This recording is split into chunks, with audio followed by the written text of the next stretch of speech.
Good evening students, कैसे हैं आप लोग। आई होप आप लोग सब ठीक होंगे और अपने गेम के साथ साथ, अपने खेलने के साथ साथ पढ़ाई पर भी ध्यान दे रहे होंगे सीरियसली, क्योंकि आपका बोर्ड है। मैं याद दिला दूं दोबारा, स्ट्रेस नहीं लेना है बट ध्यान में रखना है कि बोर्ड है आपका, एंड साथ साथ में पढ़ते चलो, क्योंकि इजी रहता है ना काम। अगर आप साथ साथ में पढ़ते चलोगे तो चीजें आसानी से समझ आती चलेंगी और फिर लास्ट टाइम पे इतना ज्यादा बोझ नहीं होगा। और जब लास्ट टाइम पे हम लोग बहुत सारी चीजें एक साथ कवर करने की कोशिश करते हैं तो बहुत अच्छे से खिचड़ी भी बन जाती है उसके दिमाग में।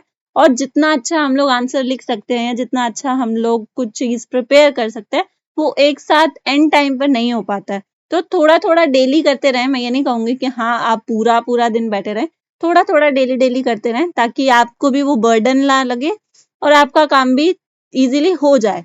तो हम लोग स्टार्ट करते हैं अपना चैप्टर फर्स्ट, हिस्ट्री का वही चैप्टर हम लोग कंटिन्यू कर रहे हैं, द हड़प्पन सिविलाइजेशन।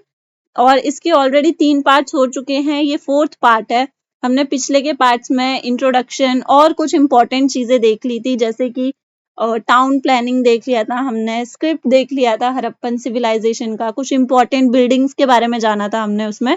तो जिन्होंने वो वीडियो नहीं देखी है वो पहले उस वीडियो को देख लें, क्योंकि मैंने कल भी कहा था, आज दोबारा कह रही हूँ कि जो ये हमारा हिस्ट्री है वो एक दूसरे से कनेक्टेड होता है। जब तक आप पहले वाली चीज नहीं देखेंगे आपको नेक्स्ट चीज समझ नहीं आएगी। तो हम लोग स्टार्ट करते हैं। आज हम लोग को पढ़ना है ये वाला क्वेश्चन, एक बहुत इंपॉर्टेंट क्वेश्चन है ये। How did the archaeologist classify their findings. जो आर्कियोलॉजिस्ट होते हैं वो अपनी फाइंडिंग्स को कैसे क्लासिफाई करते हैं, मतलब वो कैसे पहचानते हैं कि कौन सी फाइंडिंग किस सेक्शन में आनी चाहिए या कौन सी फाइंडिंग का क्या काम है, वो इस चीज को कैसे पहचान पाते हैं, आज हम लोग को वो जानना है। तो सबसे पहली बात तो आर्कियोलॉजिस्ट कौन होते हैं, क्या आप लोग बता सकते हैं कि आर्कियोलॉजिस्ट का काम क्या होता है या वो कौन होते हैं। तो आर्कियोलॉजिस्ट जो होते हैं वो पुरानी चीजों के बारे में पढ़ाई करते हैं, पुरानी चीजों के बारे में बताते हैं, खोज करते हैं, जो हमारी अलग अलग जगह हैं उनके बारे में हम लोग को बताते हैं। तो उनको हम लोग आर्कियोलॉजिस्ट कहते हैं। और अगर आपने भूल भुलैया देखी हो तो आप लोग उसकी लैंग्वेज में कह सकते हैं, अक्षय कुमार की लैंग्वेज में कह सकते हैं, कबाड़ी वाले होते हैं ये, ठीक है। बट बहुत इंपॉर्टेंट रोल प्ले करते हैं ये, मजाक में लेना। तो ये वाला जो क्वेश्चन है इसमें पूछा गया है कि जो आर्कियोलॉजिस्ट हैं वो अपनी चीजों को कैसे क्लासिफाई करते हैं, मतलब वो कैसे बता देते हैं कि जो पुरानी चीज है उसका यूज क्या है, मतलब वो उस टाइम पे किस चीज के लिए यूज की जाती थी। हम लोग तो पुराने जमाने में नहीं गए हैं, ऐसी बहुत सारी चीजें हमने देखी हैं पुराने जमाने की, बट उनका यूज कैसे वो लोग पहचान पाते हैं और हम लोग क्यों नहीं पहचान पाते। तो क्या क्या तरीके वो अपनाते हैं, क्या क्या पॉइंट्स को वो अपने ध्यान में रखते हैं, दिमाग में रखते हैं, और किन किन बेसिस पे अपना थ्योरी देते हैं। और दोबारा बता रही हूँ, बहुत इंपॉर्टेंट क्वेश्चन है ये, बहुत बार एग्जाम्स में आता है। तो स्टार्ट करते हैं, इसको पॉइंट्स में लिखना है। फर्स्ट पॉइंट है क्लासिफाई फाइंड्स। जो भी उनको चीजें मिलती हैं पहले तो वो उनको अलग कर लेते हैं। अब अगर आप किसी जगह की खुदाई कर रहे हो, आप किसी पुरानी जगह में कुछ ढूंढ रहे हो, तो ऐसा तो नहीं है ना कि आपके लिए पहले से किसी ने क्लासिफाई करके रखा है कि आपको एक जगह पे स्टील की चीजें मिलेंगी, एक जगह पे आपको मिट्टी की चीजें मिलेंगी, नहीं, आपको सब चीजें एक साथ मिलती हैं। तो वैसे ही उनको भी एक साथ सारी चीजें मिलती हैं, तो वो लोग पहले क्या करते हैं, क्लासिफाई करते हैं, मतलब चीजों को अलग अलग सेक्शंस में बांट देते हैं। जैसे चीजों को मटेरियल्स के बेसिस पे बांट देते हैं, जैसे क्ले वाली जो चीज है उनको एक तरफ, स्टोन वाली चीज है एक तरफ, बोन वाली, मेटल वाली, सबको अलग अलग सेक्शंस में रख देते हैं ताकि उनको उनके बारे में जानने का कोई प्रॉब्लम ना हो। Second, in terms of utility of artifacts. अब हर चीज का अलग यूज होता है, हम लोग हर चीज को अलग तरीके से यूज करते हैं, तो वो भी वो चीज को देखते हैं कि किस चीज को हम लोग, वो मतलब जो आर्कियोलॉजिस्ट हैं वो ये ध्यान में रखते हैं कि कौन सी ऐसी चीज है जिसको टूल की तरह यूज किया जा सकता है और किस चीज को ऑर्नामेंट, गहनों की तरह यूज किया जा सकता है। उसके बेसिस पर भी चीजों को अलग करके रखा जाता है। पहले तो चीजों को अलग करके रखा जाएगा, तभी तो उसके बारे में आगे फर्दर वो पढ़ेंगे, आगे फर्दर उसके बारे में कोई स्टेटमेंट देंगे। तो फर्स्ट जो थिंग है वो है कि वो चीजों को क्लासिफाई करते हैं, अलग अलग सेक्शंस में उनको बांट के रखते हैं। सेकेंड पॉइंट है understanding function of an artifact. जो आर्टिफैक्ट्स हैं वो उनका फंक्शन जानने की कोशिश करते हैं कि ये जो आर्टिफैक्ट है इसका क्या काम होगा, या उसको मतलब किस यूज में लाया जाता होगा उस टाइम पे। जैसे मान लो कि हम लोग कहीं पे खुदाई कर रहे हैं, मान लो आप लोग अपने घर में खुदाई कर रहे हो, करना मत नहीं तो बहुत पिटोगे, लेकिन मान लो आप लोगों को एक दिन आर्कियोलॉजिस्ट का भूत सवार हुआ और आप लोग अपने घर के नीचे खुदाई कर रहे हो और आपको एक मिलता है बर्तन, बड़ा सा बर्तन मिलता है आपको सोने का, ठीक है। तो आप लोग उसको देख के क्या पहले तो खुश हो जाओगे, सोने का बर्तन मिला है, वाह।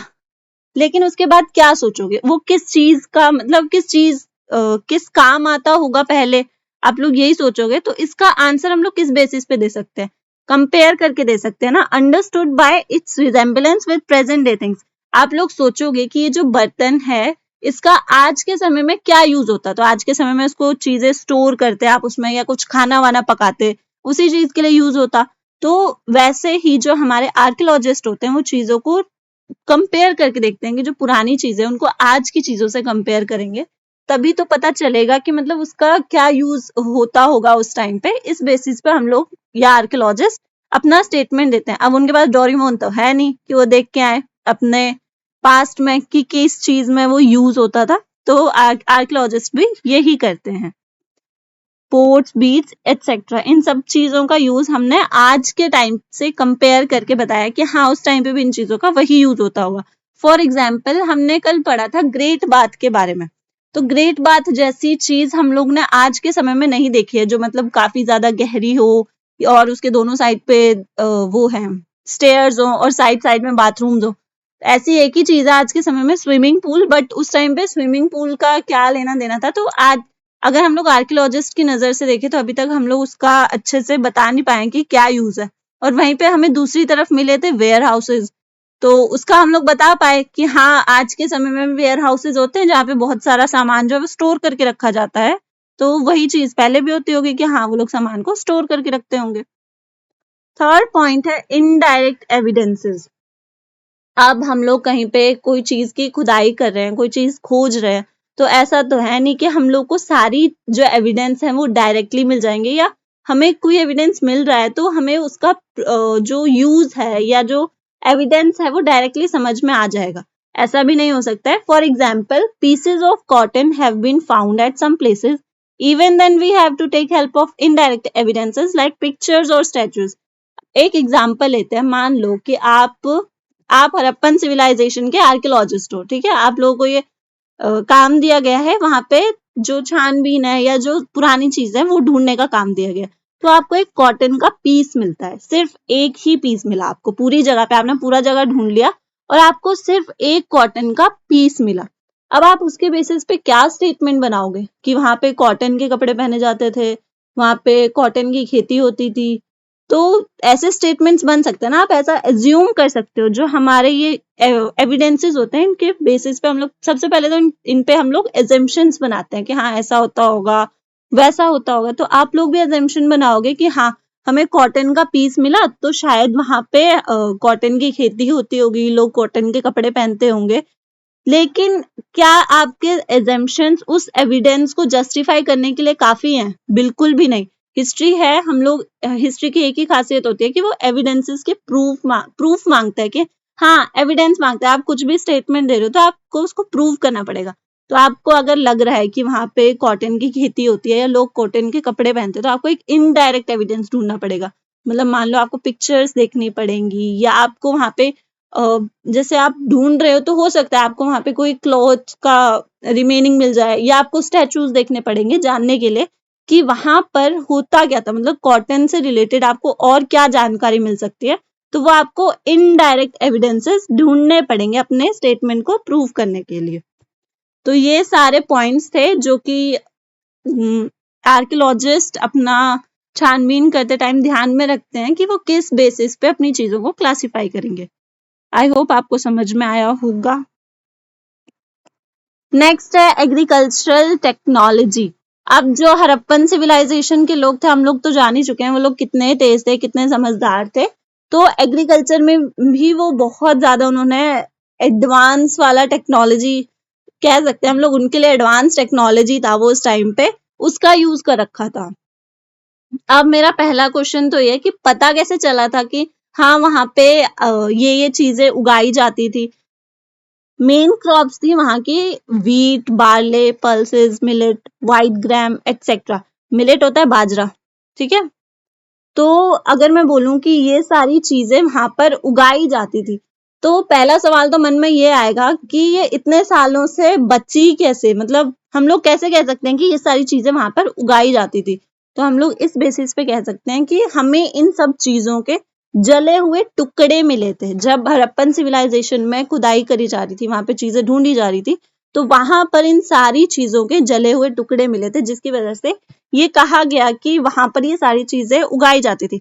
अगेन एजम्पशंस हैं, ठीक है, कि यही चीजें उगाई जाती थी। हो सकता है इससे ज्यादा चीजें उगाई जाती हो, या हो सकता है इन चीजों को बाहर से इंपोर्ट किया गया हो, कुछ भी हो सकता है, एजम्पशंस हैं। बट आपको ये ध्यान में रखना पड़ेगा कि ये सारी चीजें वहां पर उगाई जाती थी। और ये हमें कैसे पता है, क्योंकि हमें वहां पर इनके जले हुए टुकड़े मिले थे। इन सारी चीजों के हमें जले हुए टुकड़े मिले थे। अब ऐसा तो होगा नहीं कि किसी इंसान ने खुद जला के फेंक दिए हो कि हाँ कल को अगर कोई हमें हमारे बारे में जानना चाहेगा तो उसको पता चलेगा कि हाँ हम लोग ये सब चीजें खाते थे। ऐसा भी नहीं है। हो सकता है कल को कहीं पे मतलब वहां पे कभी आग लगी हो या कुछ ऐसी चीज हुई हो जिसमें ये थोड़े थोड़े से टुकड़े बच गए हों। तो ये सारी चीजें हमें वहां पे मिली थी। और अब अगर हम लोग ये सारी चीजें देख रहे हैं तो इनकी खेती होती थी, ठीक है। और खेती होने के लिए सबसे ज्यादा इंपॉर्टेंट चीज होती है इरिगेशन। अगर फसलों को पानी ही नहीं मिलेगा तो वो उगेंगी कैसे। तो ये लोग इतने समझदार थे कि इन्होंने उस टाइम पे कैनाल्स एंड वेल्स बना रखे थे स्पेशली एग्रीकल्चर के लिए। मतलब पानी किस तरीके से उन्होंने खेतों तक पहुंचाना है उसके लिए इन्होंने अच्छे से अपना बंदोबस्त करके रखा था। नेक्स्ट है टेराकोटा मॉडल। अच्छा हाँ, ये एक इम्पॉर्टेंट वर्ड है। टेराकोटा एक मटेरियल होता है जिसका उन्होंने यूज किया था उस टाइम पे अपना कोई मॉडल बनाने के लिए। उन लोग ने टेराकोटा के सील्स भी यूज करे थे।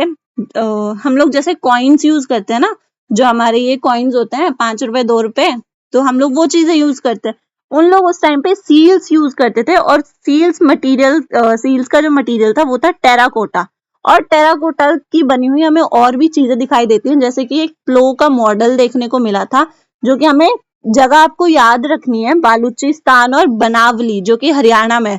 बालूचिस्तान पाकिस्तान में है, आज के समय में पाकिस्तान में है। तो ये टेराकोटल जो मॉडल था प्लो का वो मिला था हमें, जिससे हमें ये पता चला कि हाँ इन सारी जगहों पे खेती की जाती थी। अगर आपको याद हो फर्स्ट वाली क्लास, तो ये वाला जो है ये हड़प्पन सिविलाइजेशन की बाउंड्री के अंदर आता है। अगर आपने फर्स्ट पार्ट देखा होगा तो आप लोग रिलेट कर पाएंगे। नेक्स्ट चीज हमें क्या मिली थी, कालीबंगा और राजस्थान में हमें कल्टीवेटेड फील्ड के एविडेंस मिले थे। मतलब हमें ऐसा मैदान मिला था, ऐसे खेत मिले थे जो कल्टीवेटेड थे, मतलब जहाँ पे खेती करी गई थी। और वो कहाँ पे मिले थे, कालीबंगा और राजस्थान में। ये आपके 1 मार्क्स क्वेश्चन है। 1 मार्क्स में ये पूछा जाता है कि कहाँ पे हमें कल्टीवेटेड फील्ड मिले थे, तो कालीबंगा और राजस्थान में मिले थे। और हम लोगों को ऐसी जगह भी मिली थी कि जहां पर एक खेत में एक साथ में 2 फसलें उगा रखी थी। मतलब यहाँ पे कुछ और फसल और यहाँ पे कुछ और फसल, तो एक खेत में 2 फसलें उगा रखी थी। ये भी हमें ऐसी चीजें भी देखने को मिली थी। तो इससे हमें ये पता चलता है कि उन लोग मिक्स फार्मिंग के बारे में भी जानते थे। अब नेक्स्ट चीज है सील्स में, जैसा कि मैंने आपको बताया कि हम लोग कॉइन्स यूज करते हैं, तो वो लोग सील्स यूज करते थे। और जो उनकी सील्स होती थी ना, उनके ऊपर एनिमल फिगर बना हुआ था, मतलब जानवर की तस्वीरें बनी हुई थी। और सबसे ज्यादा जिस जानवर की तस्वीर हमें जानने को मिली है वो है बुल्स। जो बैल होता है ना, बैल, उसकी तस्वीर हमें सबसे ज्यादा देखने को मिली है सील्स के ऊपर। जो कि ये इंडिकेट करता है कि हाँ उन लोग बुल का जो यूज है वो एग्रीकल्चर में हो सकता था। ऐसा हम लोगों ने अंदाजा लगाया कि हाँ उन लोग सील्स पे इतना ज्यादा बुल का वो पिक्चर बनाते थे, तो उनको बुल का यूज पता होगा कि हाँ बुल को हम लोग एग्रीकल्चर के लिए यूज कर सकते हैं। और जो हड़प्पन लोग थे, हम लोग को कुछ चीजें भी मिली है, जैसे स्टोन ब्लेड्स मिले हैं जो कि वुडन हैंडल पे लगे होते थे। जैसे मान लो यहाँ पे बनाते हैं, मान लो कि ये वुडन हैंडल है और यहाँ पे स्टोन ब्लेड है। तो ऐसी कुछ चीजें हमें मिली हैं जिसका ऐसा माना गया, मतलब ऐसा हमने अंदाजा लगाया कि ये फसलों को काटने के काम आता होगा, जो कि हड़प्पन्स ने बनाया था। ठीक है, तो आप सोच सकते हो कि अगर उन्होंने इतनी अच्छी चीज बनाई है अपनी फसल को काटने के लिए तो उन लोग कितने समझदार थे, कितने तेज थे। तो ये था आपका एक और इम्पोर्टेंट टॉपिक एग्रीकल्चर वाला। एंड आज के लिए इतना ही, हम लोग नेक्स्ट क्लास में करेंगे। थैंक यू एंड पढ़ते रहिए आप। Like and share please.